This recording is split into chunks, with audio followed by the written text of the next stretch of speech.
Hello guys, and welcome back to Nerdy's Book Corner. Today I'm going to be reviewing Zodiac by Romina Russell. I'm sorry, it's flipped in the camera and I can't read it flipped. First I'm going to read you the synopsis because this book, it's only 300 pages, but it's so much happens in it I can't sum it up myself. At the dawn of time, there are 13 houses in the Zodiac galaxy. Now only 12 remain. Roma Grace, a 16-year-old academy student from House Cancer, has an unusual way of reading the stars. She seeks out the stories in the skies and rather than taking the steps necessary for accurate predictions, and she can't solve for X to save her life. So when a violent strike blasts Cancer's moon, sending its ocean planet off kilter and killing thousands of its citizens, including its beloved guardian, Ro is more than shocked than anyone when she is named the house's new leader. But like a true Cancer, she protects her home fiercely and will protect her people no matter what, so she accepts. The catastrophes don't stop at House Cancer. When house after house falls victim to freak weather events, Ro starts to suspect that Ochus, the exiled guardian of Zodiac legend, has returned to exact his revenge along the galaxy. Now Ro, along with Hyson Dax, a young envoy from House Libra, and Matthias, a major in the Cancerian Guard, must travel the galaxy and warn the other guardians, who will believe anything this young novice says, and who can Ro trust in a world defined by differences. On the back, you can see the 12 Zodiac signs and the 13th house, which is actually a real Zodiac sign that I didn't know about until my friend told me about it.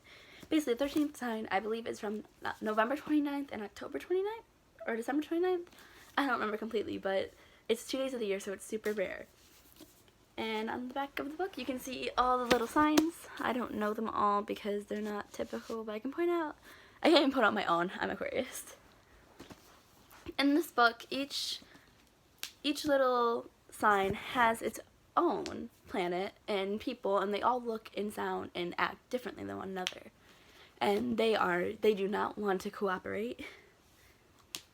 So when Cancer goes off course and all the houses pitch in to help Cancer, and Ro is named the new guardian, she and her friend Nishi suspect Officius. I think that's his name. Officius. I'm just gonna go with Officius.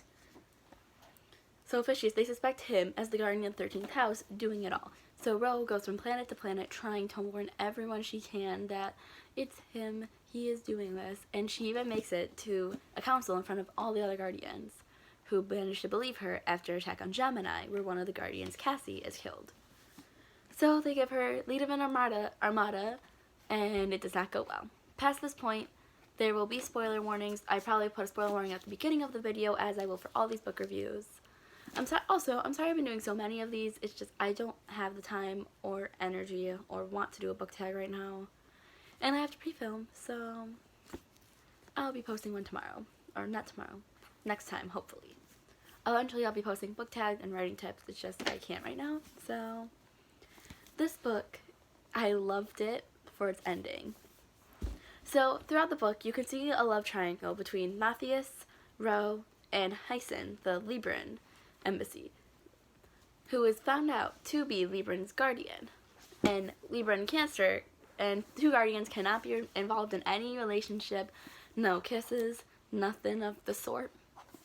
And they do that. Come on guys, y'all's had one job. But anyways, I like this book because at the end, it kills off Matthias. I'm sorry, I keep sitting weird, so it's messing up my height. They kill off Matthias and completely wreck the triangle.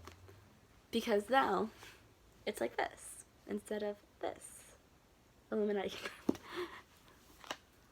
I like that because it just doesn't stick to the status quo like every other book would. Every single other book would have had her choose. And this one doesn't. It kills off Matthias. It had balls to do that. But I like this book because of all the different houses. They're all such different cultures. I love all the characters in this book. It's a very character-driven book, very emotional-driven book. Ro Grace has a brother, a mother, and a father. Her mother left them when they were young, which is unheard of for Cancer families. They don't come from broken homes. Her brother Stan isn't in the book this much, but I'm sure he'll be more in the next, which I've already read. And her dad is in the book, and he sadly dies at the end. RIP. I like this book as well because of just all the different personalities just come through so much on every single character, as long as the flaws that would go with it. So, while Cancerians are very loyal, they're also very stubborn. They absolutely love their families, they love Cancer, but they don't really see outside their little bubble. And Librans are supposed to be fair and balanced, but again, prejudice always comes into that, so a lot of times they're definitely leaning one way or the other. I really enjoy this book. I love Hyson so much.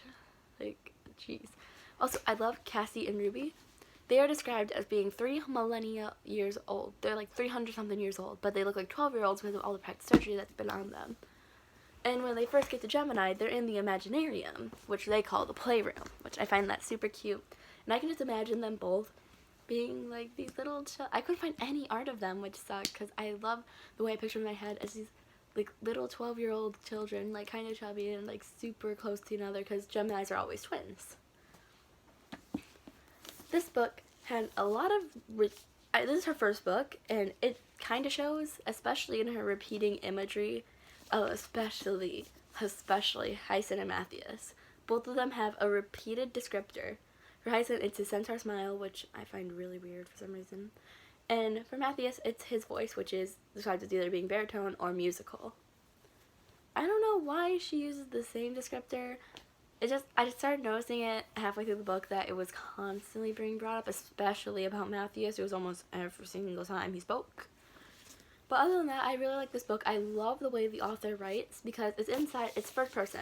So you can see a lot of Rose's personality and her emotions, and the way she writes emotions are so good. I love the way she writes, except for the repeated imagery and the repeated words. That got to me. But overall, I really like this book. I give it a solid 7.5 out of 10. It's probably a little too high, and I'd probably lower it. But I like this book, and I'm excited to see what happens in the next ones. Bye, guys!